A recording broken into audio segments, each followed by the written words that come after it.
I just think we need to update what we're telling our children, our young people, when they encounter law enforcement. I remember taking my kids to the park, which I did every Sunday when they were little, and we would play outside, get the energy out so they go to bed. And I remember, these white women in the park, bending down at my children and saying how cute they were and, oh, how polite and, oh, how this. And I remember having this just thought flush to my mind, like, when do they become your enemies? Yes. Right. When do they become the dangers that you fear?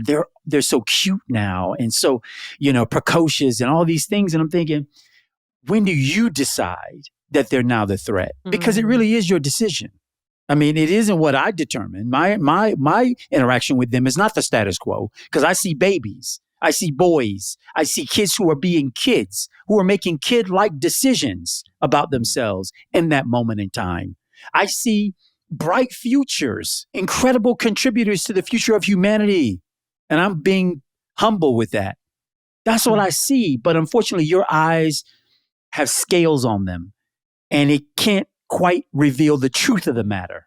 And so when you decide my kids are to be feared is when I'm on hypersteroids trying to protect them left, right, center. You mentioned I don't know my neighbors. I got to know my neighbors. And I take my kids with me when I introduce myself to folks who are moving into the neighborhood, because I don't want them to mistake who they are when they see them walking down the street at dusk or walking back through the neighborhood after school when they've been dropped off by a bus. Right? So we don't have the luxury of just leaving it to chance. And our kids don't have the right to be children. They must now assess every situation from its most mercurial point, from its most sinister perspective, because you lack the curiosity and the muscle memory to see a human as a human being, regardless of the color, melanated or not, skin they have.